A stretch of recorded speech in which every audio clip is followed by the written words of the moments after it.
디모데후서 3장 1절서 5절의 말씀입니다.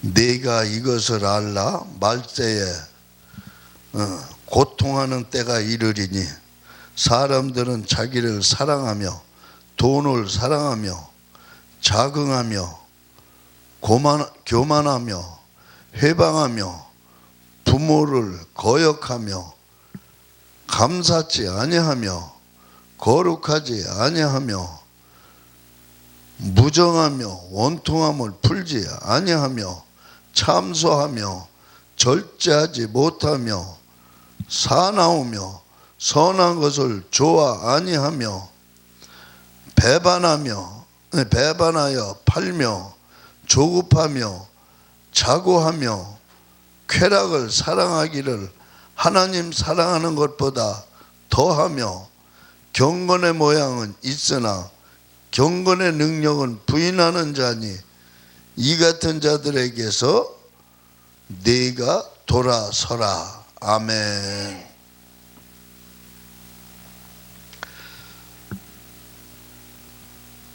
지금은 위기시대라는 제목을 가지고 함께 은혜 받도록 하겠습니다. 오늘의 시대를 가리켜서 종말의 시대다 이렇게 이야기를 합니다. 믿는 사람이고 안 믿는 사람이든 때가 다 되었다는 건 다 압니다. 그래서 종말적인 이 위기 시대라고 말을 하는데, 그런데 오늘의 이 상황적 위기를 보게 되면은 가장 심각한 것이 바로 종교적인 세속화입니다.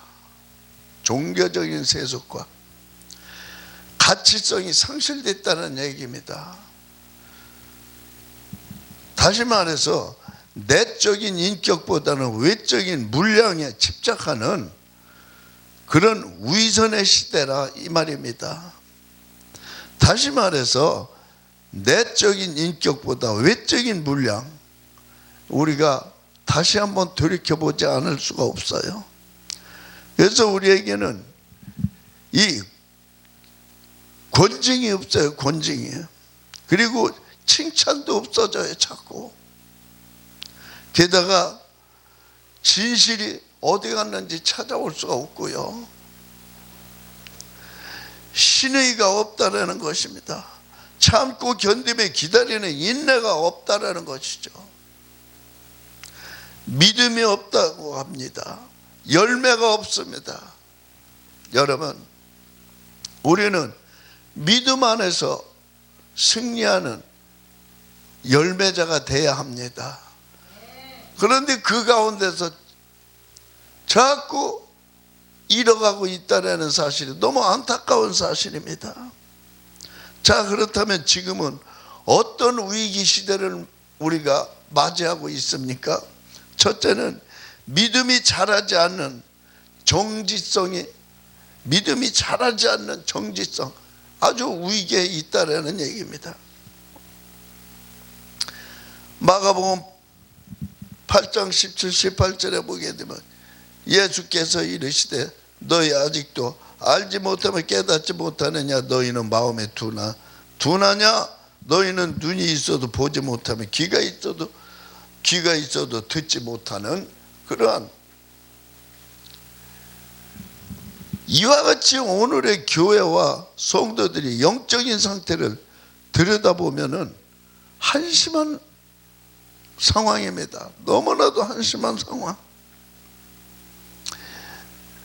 첫째는 믿음의 기적성을 알지 못하고 있습니다. 믿음은 우리가 살아가는 그 자체가 기적 안에 들어가 있는 거예요. 성경은 우리에게 기적적으로 살아갈 수 있는 기적의 사람들인 것을 믿으시기 바랍니다. 그리고 듣기는 들어도 깨닫지 못하고 있어요. 지금 듣기는 들어도 깨닫지 못하고 감성이 둔하며 기쁨을 느끼지 못하고 있어요. 눈이 있어도 옳은 것과 그런 것을 보지 못하고, 귀가 있어도 정말 들을 것은 듣지 못하고 있다는 사실, 너무 안타깝지 않습니까? 우리에게 구원의 역사를 우리에게 값없이 주신 예수 그리스도의 그 사랑과 은혜가 자꾸 상실되어 간다는 얘기입니다. 그리고 두 번째로는 은혜의 불감증.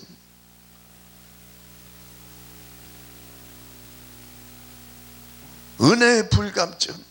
고린도후서 6장 1절에서 보면은 우리가 하나님과 함께 일하는 자로서 너희를 권하노니 하나님은 은혜를 헛되이 받지 말라라고 말합니다. 또한 야고보서 4장 6절에도 은혜를 받지 못하는 이유는 교만하기 때문입니다. 하나님께서는 교만한 자를 물리치시고 겸손한 자에게는 은혜를 주시는 분이심을 믿으시기 바랍니다. 그리고 고린도전서 15장 10절에도 말합니다. 나는 사도 중에 지극히 작은 자라 그러므로 나의 나 된 것은 하나님의 은혜로 된 것이라고 말합니다. 여러분들이 잘 살고 여러분들이 잘 나간다고 여러분들이 대단해서 그렇게 된 것이 아니란 얘기입니다. 그리고 세 번째로는 양심이 파산적 위기에 와 있다. 양심이 파산됐다는 얘기예요. 양심이 파산됐으면 양심이 없어졌다는 얘기예요. 깨졌다.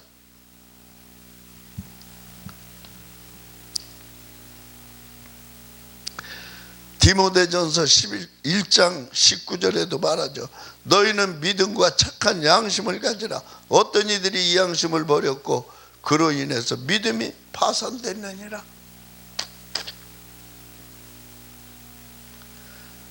양심이라는 말을 우리는 쉽게 말합니다. 너 양심 있거든 생각해봐. 네가 그 양심 있어? 이렇게 흔히 얘기합니다. 양심껏 해, 양심껏. 근데 양심껏 하는 사람이 요즘 자꾸 줄어가고 있다는 얘기예요. 파산됐기 때문에, 깨졌기 때문에.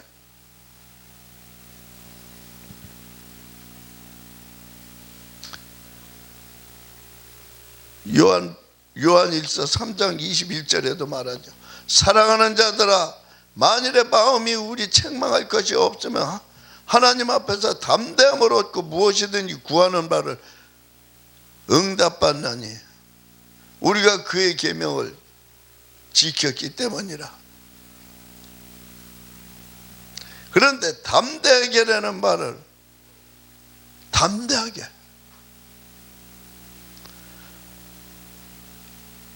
담대한다라는 건 신뢰를 한다는 얘기고 자신 있게 이왕 살아가는 거까지 그 짧은 세상 살아가는 거 하나님 앞에 떳떳이 자신 있게 살자는 얘기예요. 자신 있게. 어? 믿음 안에서 말입니다.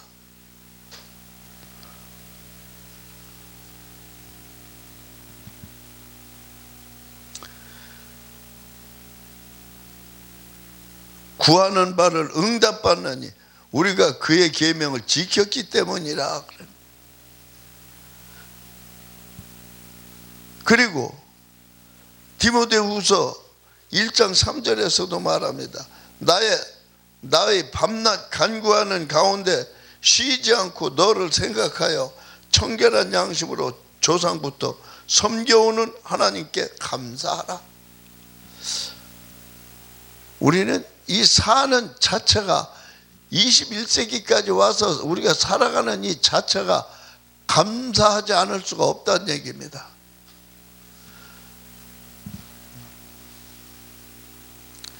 베드로전서 3장 21절에서도 말하죠.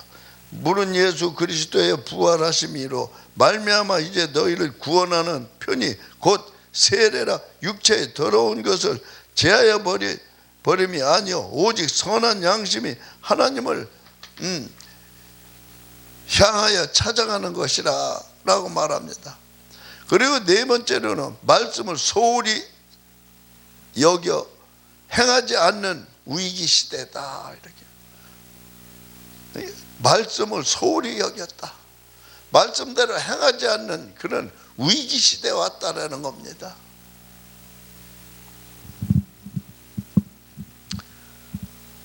야고보서 1장 22, 23절에도 말했죠. 너희는 말씀의 도를 행하는 자가 듣기만 하여 자신을 속이는 자가 되지 말라고 말합니다. 우리는 내가 나를 얼마나 속이고 삽니까?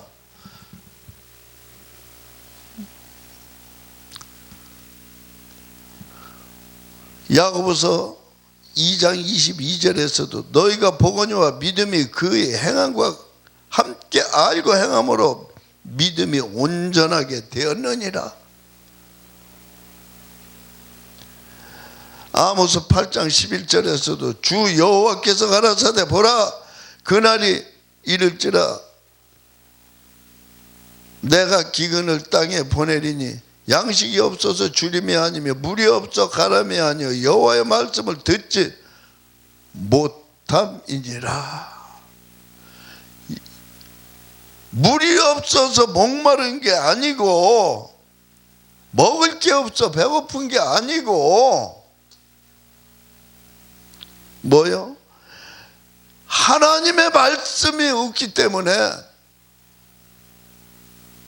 배고프고 가란 심령이란 얘기예요. 하나님의 말씀을 먹어야 우리가 배부를 수가 있고 가람도 해결할 수가 있다는 얘기입니다.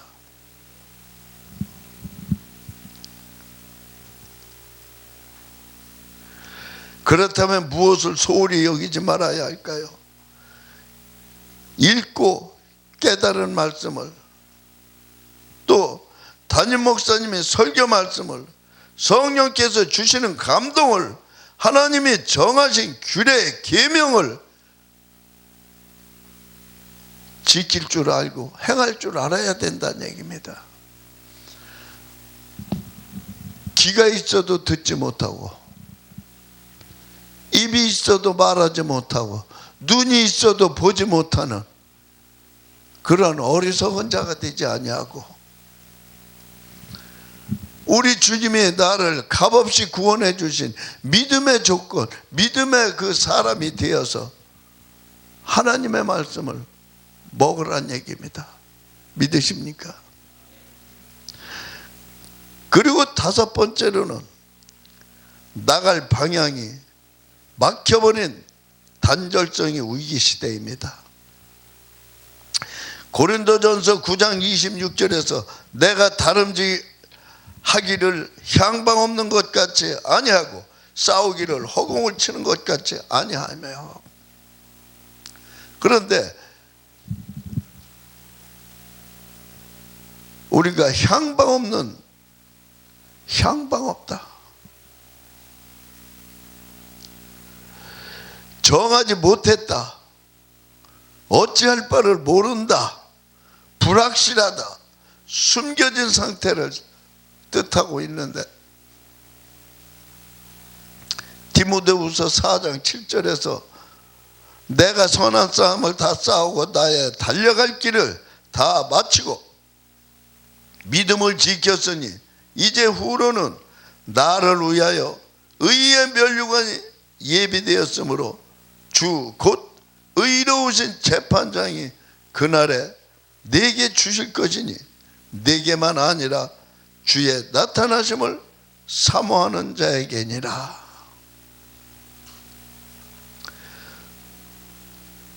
또한 마태복음 4장 18절에서 20절에도 보면은 예수께서 베드로와 안드레에게 예수님께서 말씀하셨어요. 나를 따라오라. 내가 너희로 사람을 낚는 어부가 되게 한다고 말씀하셨습니다. 그런데 그들이 당신을 따라가서 내가 뭐 하는데 당신을 따라가?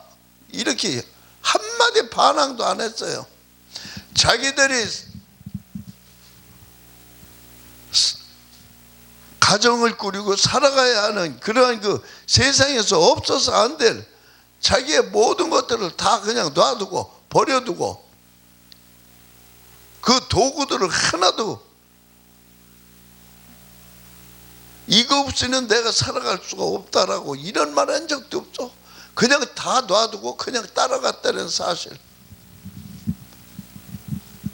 또 그들만 그렇습니까?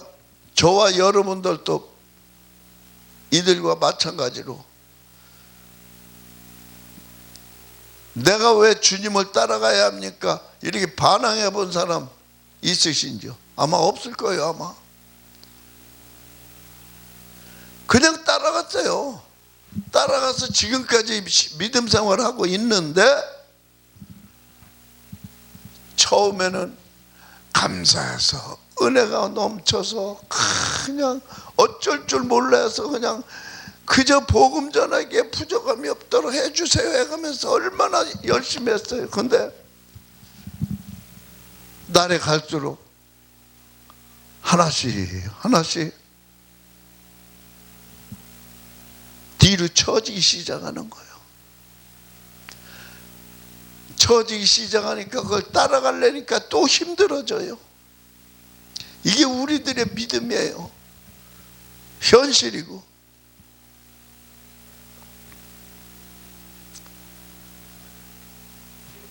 그리고 다섯 번째로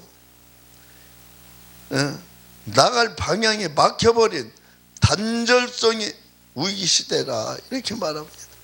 9장 고린도전서 9장 26절에서 내가 다름질하기를 향방 없는 것 같이 아니하고 싸우기를 허공치는 것 같이 아니하며 그랬어요.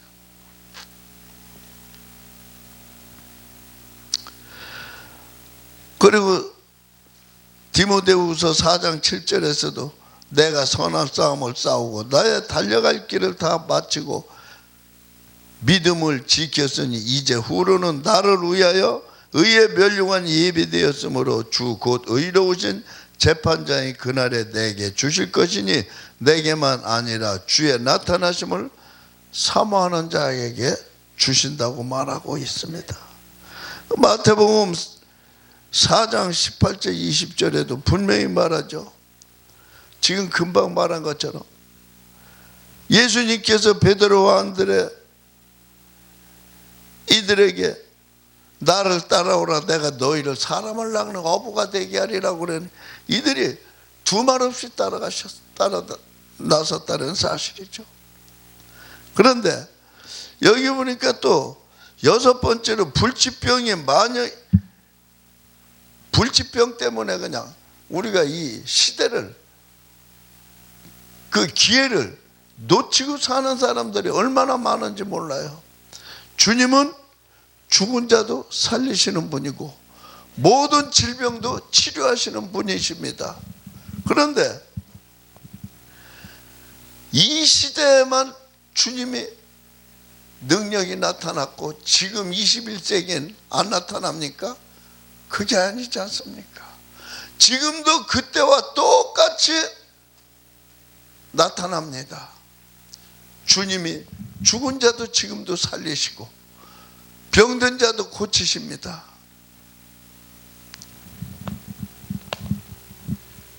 이사야서 1장 2절에서 7절에 쭉 보게 되면은 하늘이여 들으라 땅이여 귀를 기울이라 여호와께 말씀하기를 내가 지식을 양육하였거늘 그들이 나를 거역하였도다. 2절에서 7절의 말씀입니다. 이와 같이 이스라엘 백성들이 하나님을 거역함으로 하나님께서 진노하셨습니다. 이스라엘 백성들이 하나님을 거역하고 21세기에 대한민국이 하나님을 거역하고 있다. 미국이 하나님을 거역하고 영국이 하나님을 거역하고 여러분들 잘 들어야 합니다. 하나님을 거역하고선 살아날 자 없습니다. 하나님을 거역하고 잘 되는 사람 못 봤어요.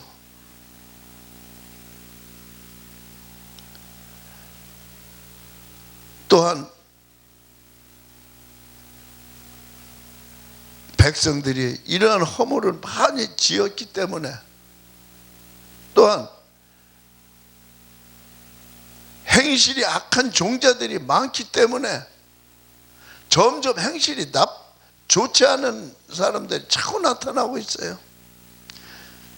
여호와 하나님을 버렸기 때문에. 자, 이렇게 진노하신 것 같이 5절 6절에 보면은 너희가 어찌하여 매를 더 맞으려고 더욱 패역하느냐. 온 머리는 병들었고 온 마음은 피곤하였으며 발바닥에서 머리까지 성한 것이 없이 상한 것과 터진 것과 새로 맞은 흔적뿐이거늘 그것을 싸매며 기름으로 유하게 함을 받지 못하였도다.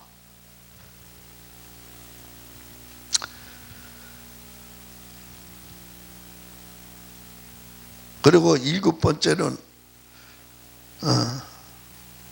서로 믿어주지 않는 불신적 위기. 서로 믿음을 갖지 못하는 게 부부지간에도 형제간에도.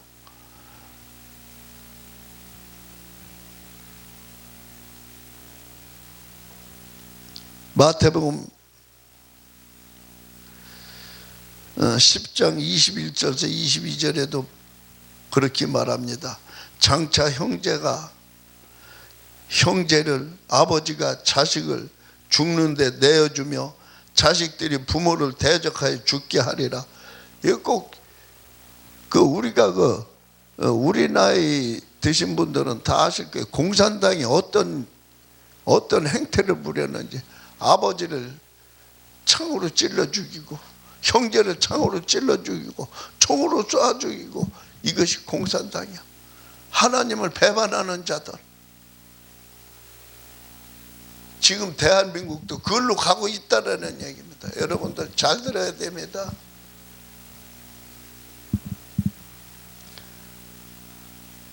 그냥 지나가는 것처럼 듣지 마시고 눈을 좀 높여서 들어보시기 바랍니다. 그래서 이와 같이 오늘의 시대를 종말이라고 부르는 이유가 바로 그겁니다. 첫째는 부모가 자식을 죽는데 내어준다는 사실이요. 또 자식이 부모를 때리며 죽입니다. 형제의 우애도 사라졌어요. 인간의 존엄성도 물질로 매도되어 버렸고요.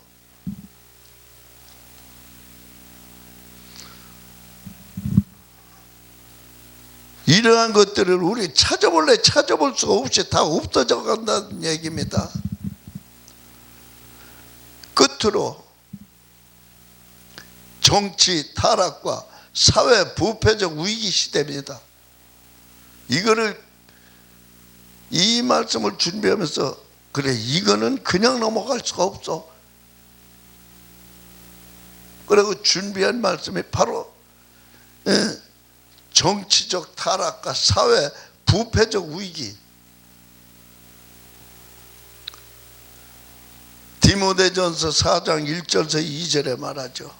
성령이 밝히 말씀하시기를 후일에 어떤 사람이 믿음에서 떠나 미혹해 하는 영과 귀신의 가르침을 따르리니.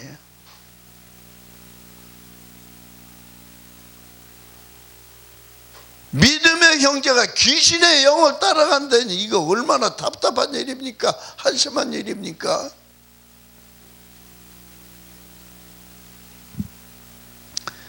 이와 같이 타락하는 이유는 양심에 화인을 맞은 거짓말쟁이들이 그들 때문에, 그런 위선 때문에. 그렇다면 어떻게 해야 타락한 정치와 부패된 사회를 건질 수 있습니까?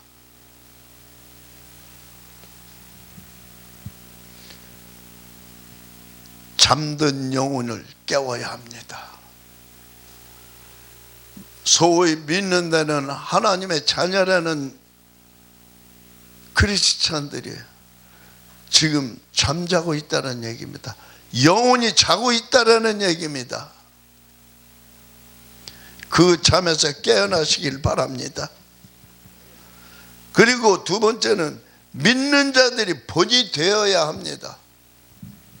믿는 자들이 본이 되어야. 국회에 가면은 이 장로 집사들이 뭐 엄청 많다고 그래요. 그런데 그들이 거기에서는 한마디도 못한답니다. 한마디도. 너무나 답답한 일 아닙니까? 그들이 하자는 대로 다 따라가다 보니까 자꾸 공산화가 되는 거예요. 목숨 걸고 지켜야죠. 목숨 걸고.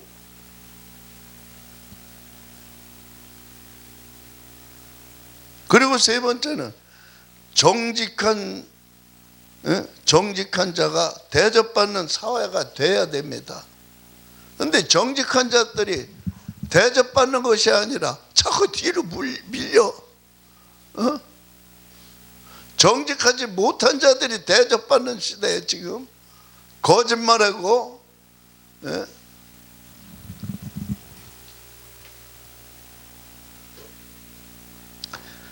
네 번째는 하나님이 주권이 통치되어야 합니다. 할렐루야. 하나님이 주권이 통치가 돼야 살만나는 세상이 되는 거예요. 그리고 마지막으로는 다섯 번째,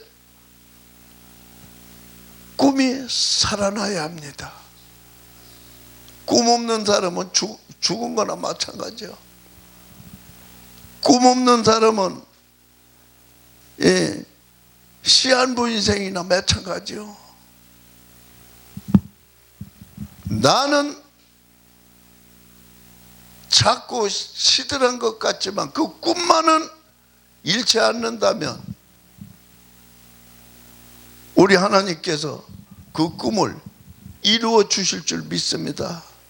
그 가운데는 우리 대한민국 틀림없이 하나님께서 세워 주십니다. 저와 여러분은 위기 시대를 살고 있는데 지금의 위기를 극복하려면 그 꿈을 잃어버리지 말고 끝까지 인내하며 기도하는 저와 여러분 되어지기를 주의 이름으로 축원합니다.